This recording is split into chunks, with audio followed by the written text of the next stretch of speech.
complace mucho saludarlos. Quiero especialmente saludar a Lorena Torierio. Qué gusto de verte, Lorena, siempre tan activa. Felicitaciones. Al licenciado en Derecho, muchas gracias, doctor Jaime Espín Balbino, por su exposición. A la honorable diputada de Costa Rica del periodo 2018-2022, bienvenida a Guatemala, Ana Lucía, gran aprendizaje el suyo del hermano país costarricense. Al licenciado José Flamenco, que dijo que iba a hablar antes que yo porque iba a hablar poquito. Menos mal, mucho gusto, presidente, de saludarlo de nuevo. Quiero saludar a las autoridades del Ministerio de Salud, viceministra administrativa financiera, licenciada Paricio, bienvenido al Ministerio de Salud, al viceministro técnico, mucho gusto conocerlo. Y también quiero saludar especialmente y con mucho cariño a Carmen Lucía Salguero, porque Carmen Lucía es de estas mujeres que siempre nos hacen madrugar para venir a conversar y a escuchar y a aprender.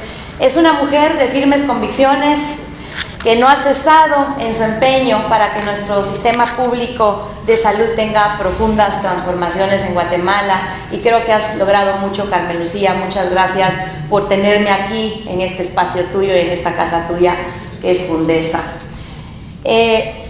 Buenos días para todos y buen provecho. También quiero solamente hacer una aclaración. La medalla de oro que tiene Guatemala es una mujer. Mujeres. Y nosotros que estamos poniendo siempre todas nuestras esperanzas en que las alegrías del deporte nos las dé el fútbol, y ya vieron.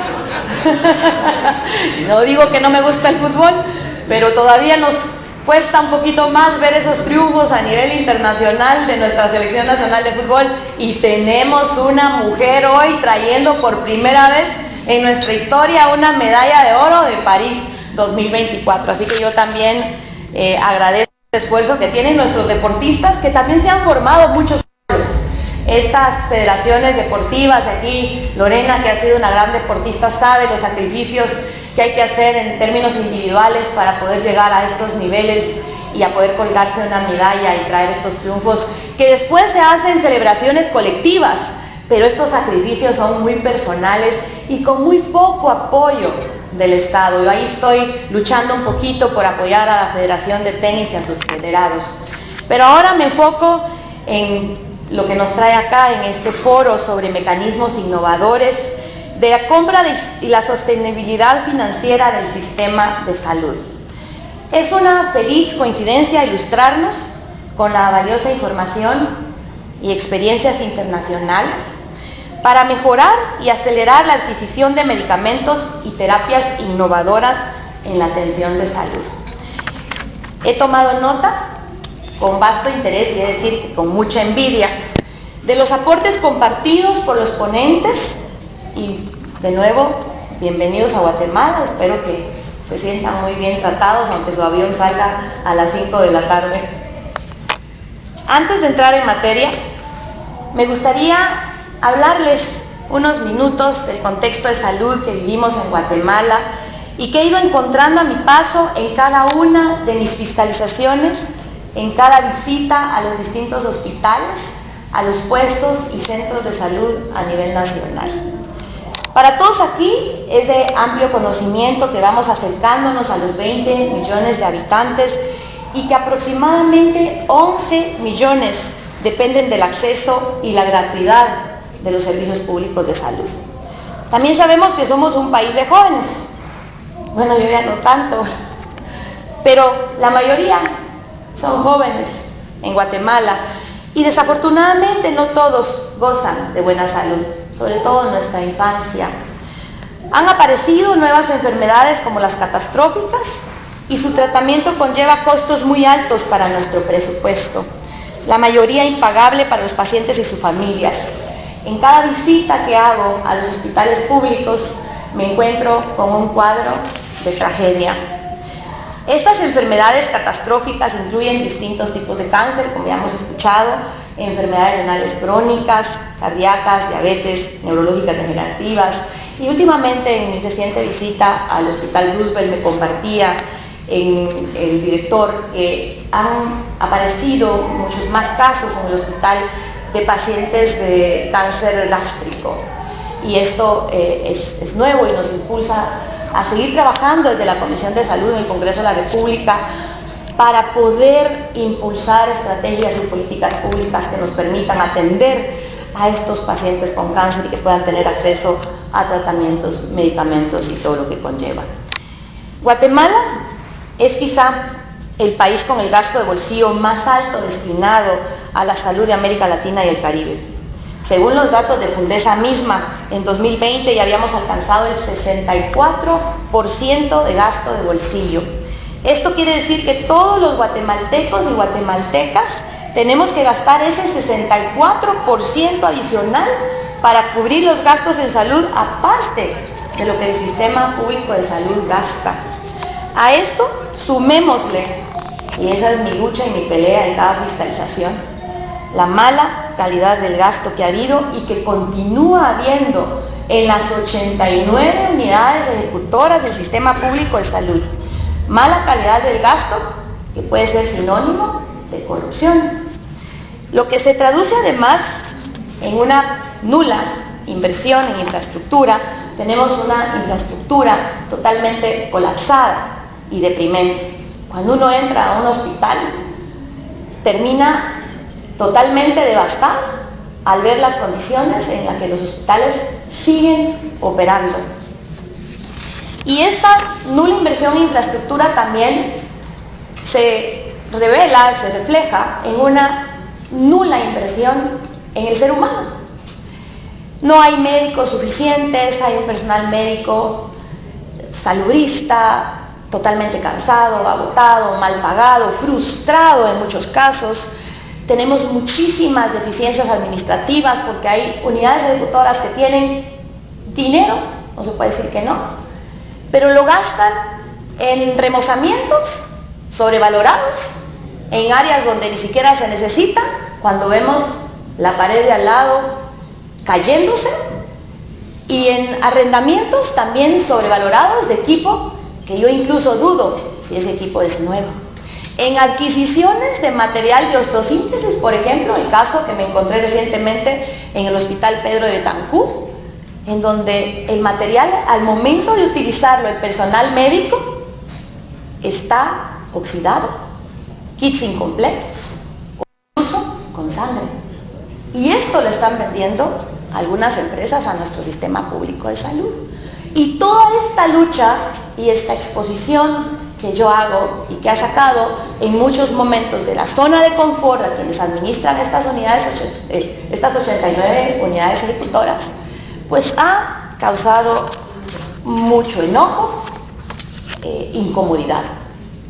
Muchísima incomodidad generan mis fiscalizaciones, porque lógicamente queremos que nada cambie, pero queremos que todo esté mejor. ¿Y cómo? Por lo mismo, este es un momento crítico y oportuno para tener estos espacios de discusión, no solamente porque vemos que hay cambios en el Ministerio de Salud Pública, y yo lo celebro, y estos cambios también nos pueden permitir trabajar de manera colectiva, asumiendo todos los que estamos acá las responsabilidades y las obligaciones que nos correspondan. ¿Qué debemos hacer en Guatemala para actualizar ese marco legal de adquisiciones públicas? Pues ya tuvimos una cátedra de Costa Rica y lo que sabemos, y ya también lo ha mencionado muy bien el presidente del ICS, pues hay que hacer reformas. Y para hacer reformas se necesita voluntad. Y seguimos hablando y seguimos teniendo foros y seguimos desayunando muy rico. Y todos los que nos paramos acá decimos que tenemos voluntad, pero las reformas no llegan. ¿Qué hay que hacer también para acelerar el acceso a medicamentos y terapias más recientes con mayor eficacia? Y en este sentido también les quiero compartir que hemos estado haciendo en la Comisión de Salud, que tengo el honor de presidir en este año 2024, en la 10ª legislatura. Y en materia legislativa, ya quienes me antecedieron en el uso de la palabra han hablado de 2 decretos que se aprobaron este año, que se aprobaron gracias al impulso que ha tenido la Comisión de Salud, no solamente yo, sino los 21 integrantes, que es la ley de trasplante de órganos, que tenía creo que más de 13 años de estar en su lucha en el Congreso para aprobarse. Y lo que hice en esta nueva legislatura, en esta 10ª legislatura, es reunir de nuevo a esta mesa de expertos, traer la ley que avanzaba en tercera lectura en el Pleno del Congreso para poder discutirla y presentársela a los 96 diputados nuevos, de los 160 que somos todos en el Congreso de la República, y que pudieran todos conocer de cerca esta ley de trasplante de órganos y poder votarla de manera favorable como ya se hizo. Ya es un decreto que se aprobó este año y ya hay un reglamento igual elaborado por los expertos. Lo mismo sucedió con la Ley de Atención Integral del Cáncer. Esta es una ley que fue una propuesta de una diputada que falleció de cáncer, que también fue ministra de Salud. Ella la impulsó en la Comisión de Salud de 2022, pero el gobierno anterior, en el año 2023, ni siquiera la quiso dictaminar. En 2024 entramos al Congreso de la República con un nuevo brillo, con un nuevo impulso, tomamos este dictamen, lo dictaminamos de manera favorable, impulsamos mesas con expertos para hablar del cáncer en el Congreso de la República y ahora tenemos un decreto que busca que el país tenga un hospital para atención integral de pacientes con cáncer. Sabemos y vamos a tener muchas discusiones sobre presupuesto al respecto, ya lo dijo el presidente del ICS, pero vea qué gran paso, ya tenemos un decreto y antes no lo había. Seguimos trabajando en una ley de vacunación, como ustedes recordarán, y Fundesa también hizo muchos foros. Se aprobó una ley de vacunación en la 9ª legislatura, pero por estas desinformaciones que había en el momento y la coyuntura, que era la pandemia y la obligatoriedad de la vacuna COVID, pues desafortunadamente esa ley se vetó. Regresamos nosotros a la Comisión de Salud, yo la integraba en ese momento, hicimos una nueva ley, tenemos un dictamen favorable que se dictaminó en esta comisión este año 2024 y ya avanza en tercera lectura la ley de vacunación, que esperamos retomar y aprobar con 107 votos al inicio de nuestro periodo ordinario del Congreso de la República.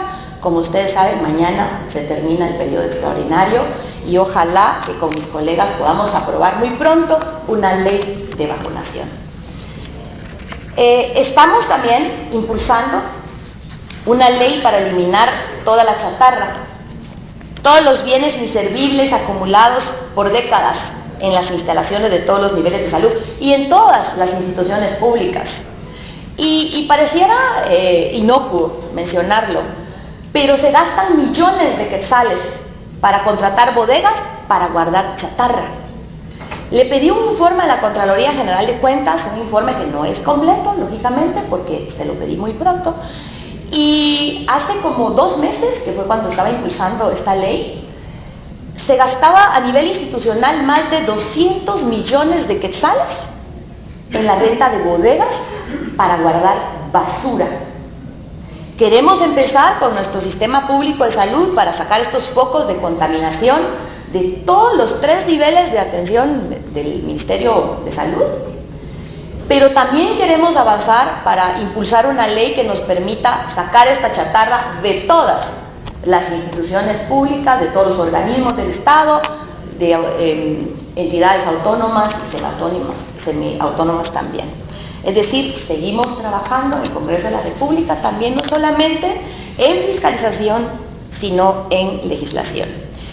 Y recién dictaminamos a favor otro proyecto de ley que le pertenece a esta casa, que está relacionado con lo que estamos hablando, pero también con lo que tenemos que hacer como país, que es una ley, un proyecto de ley relacionado con el control de inventarios de medicamentos, un control de inventario de medicamentos en las 89 unidades ejecutoras. Esta es una plataforma que Fundesa donó, creo que en el periodo de gobierno de 2016-2020, si no estoy mal. Se utilizaba en el Ministerio de Salud en su momento, pero el periodo de gobierno anterior pues ya no la quiso seguir utilizando porque esto implicaba rendición de cuentas, hablar de transparencia, y es de lo que menos se quiso hablar en el gobierno pasado. Pues ahora, desde la Comisión de Salud, queremos que sea una ley, y se dictaminó de manera favorable por 19 diputados de los 21 diputados que integramos la Comisión de Salud, porque sí queremos que haya un control de inventario de medicamentos para que sepamos y todos podamos tener acceso a esa disponibilidad y abastecimiento que tiene que haber en todos los hospitales y en las áreas de salud de todo el país. ¿Y ahora en qué estamos trabajando? No hemos descansado en este receso parlamentario. Hemos estado trabajando en la ley sobre acceso a medicamentos y tecnologías sanitarias, que también es una síntesis de lo que estamos haciendo de 5 iniciativas de ley que fueron presentadas a la Comisión de Salud por distintos bloques parlamentarios. Y lo que he hecho es integrar mesas de trabajo en donde el Ministerio de Salud es testigo. Hemos ido, ellos también han venido a mis oficinas con un equipo técnico de abogados, también está un representante de OPS que nos ha apoyado para poder hacer un borrador que cuando esté totalmente depurado lo vamos a socializar para poder recoger otras impresiones del ICS, por ejemplo, de Fundesa, de algunas farmacéuticas, de COFAC y de otros sectores que quieran involucrarse en esta ley sobre acceso a medicamentos y tecnologías sanitarias. No es una ley que yo presenté, estoy haciendo el mayor esfuerzo por integrarla y recoger lo mejor de cada presentación, de cada iniciativa que cada bloque parlamentario nos trajo a la Comisión de Salud. Sí les puedo compartir generalidades, pero les digo, es todavía un borrador bastante ya trabajado, muy revisado, y he recibido muchísima presión de muchos sectores para que esta ley la dictaminemos ya. Pero nunca hemos tenido una ley sobre acceso a medicamentos y tecnologías sanitarias, y es preferible hacer una ley muy consensuada, muy trabajada, que sea de beneficio público, que en verdad permita a la población guatemalteca poder tener acceso a los medicamentos, no solamente a un mejor precio, sino también de buena calidad. Y por eso hemos sido muy cuidadosos en nuestro trabajo y hemos tenido siempre la participación y colaboración del Ministerio de Salud, porque queremos que el Ministerio de Salud recupere su rectoría, que se ha perdido mucho por muchos otros aspectos que ustedes de sobra conocen. ¿Qué incluye esta ley? Por ejemplo, y ya lo hemos hablado acá, garantizar un libre mercado de medicamentos que asegure precios, como ya les compartía, asequibles, y evite el desabastecimiento y la especulación. Definir, pues, la rectoría del Ministerio de Salud y establecer sus atribuciones en este ámbito. Y aquí va algo muy importante: propiciar una autoridad reguladora nacional que adquiera el estatus de un ente descentralizado del Ministerio de Salud, que desempeñe su trabajo de manera técnica, objetiva, expedita, independiente, imparcial y ajeno a intereses particulares. Sabemos que ahí es donde está el mayor problema en nuestro país cuando hablamos de medicamentos. Sobre todo queremos que esta autoridad reguladora nacional se apegue al respeto de normas técnicas de primer nivel, a prácticas de mayor estándar profesional y ético, al uso de las tecnologías y herramientas más avanzadas para la eficiencia y su desempeño. También queremos crear mecanismos de protección del consumidor de medicamentos y tecnologías sanitarias a través de la farmacovigilancia. Y vean qué importante es la farmacovigilancia. En este momento, en una de mis fiscalizaciones, hay una empresa que le está vendiendo a las áreas de salud un medicamento, un acetaminofén con moho. Y el acetaminofén ni siquiera se ha vencido, se vence en 2026. Y esto se repartió, este medicamento, en los puestos y centros de salud de Baja Verapaz. Si no recibiéramos denuncias a través de este trabajo de fiscalización, esta empresa seguiría vendiendo y de hecho sigue adjudicándole. Le ha adjudicado a Chiquimula, el Ministerio de Salud y a Escuintla. Y yo tengo el informe que pedí al Ministerio de Salud para que ellos mismos fueran a hacer una auditoría de cómo está este laboratorio, en qué condiciones trabaja, y el mismo informe del Ministerio de Salud no favorece a esta empresa. Por eso es necesario y es vital que tengamos una farmacovigilancia, y no existe en el país. Y por eso es importante y vital las fiscalizaciones, pero sobre todo las denuncias, porque van de la mano.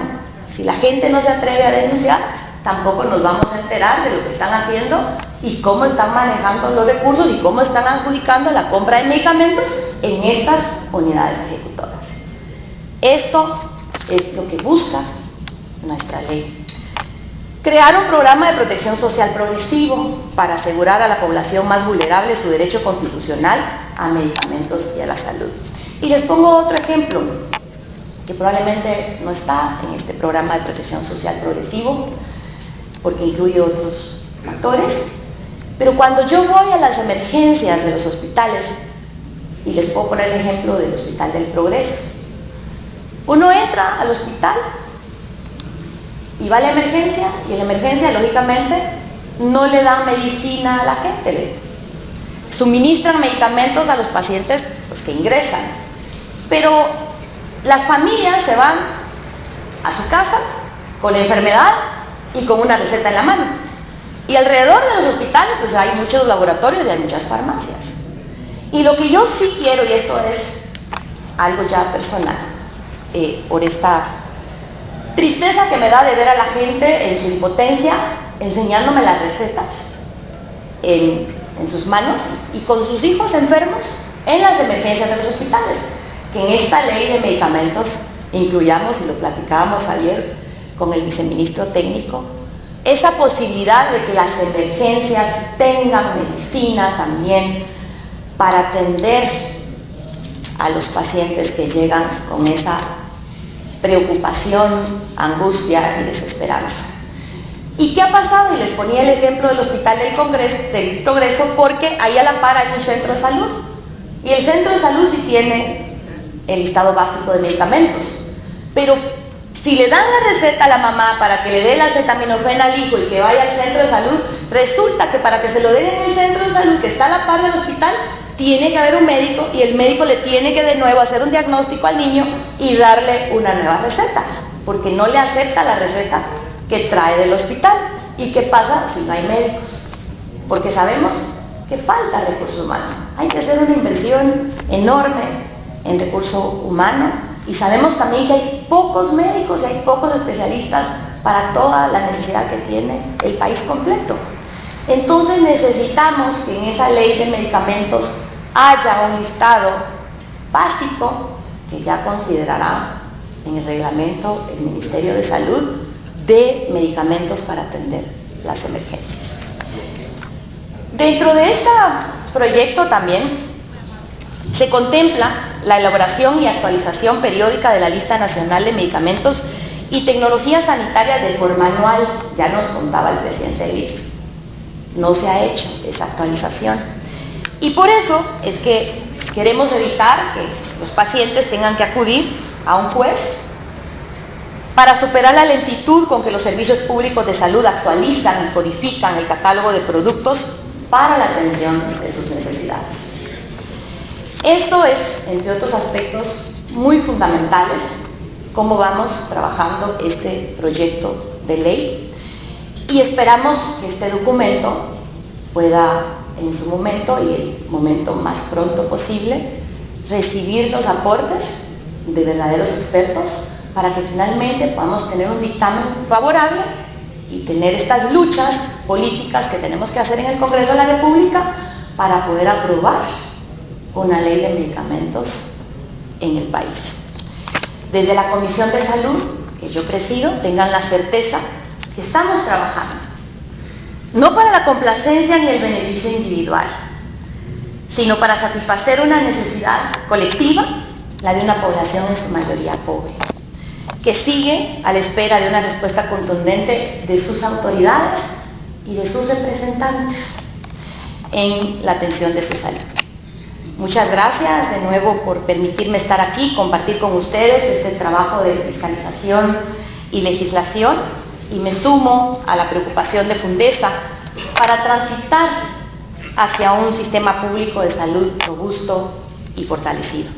Sin duda, las exposiciones de sus invitados especiales son una contribución para la agenda legislativa que seguimos trabajando, como ya les he compartido, en el Congreso de la República. El trecho es largo, pero desde acá la voluntad es abundante. Muchas gracias.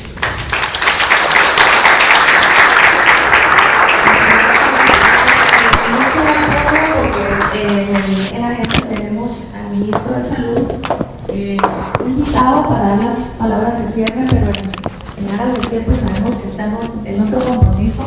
Queremos extender la invitación a algunos de los viceministros que quisiera dar algún comentario en un foro abierto. Esto ya no es una ponencia, no. Queremos abrir la conversación. Tenemos un poco de tiempo todavía que nos permite la audiencia y también el gusto de tenerlos por acá presentes. Entonces, el tema primero se ministra Sandra Aparicio, Administrativa Financiera. Y bueno, eso ha sido todo. Espero que les haya gustado el video, y si fue así, pues ya saben, dejen su poderoso like o dislike. Suscríbanse y activen la campanita de notificaciones para no perderse de los nuevos videos. También les recuerdo que ustedes tienen la última opinión en la cajita de comentarios. Así que sin más, yo me despido deseándoles éxito en todo. Así que nos vemos en el próximo video.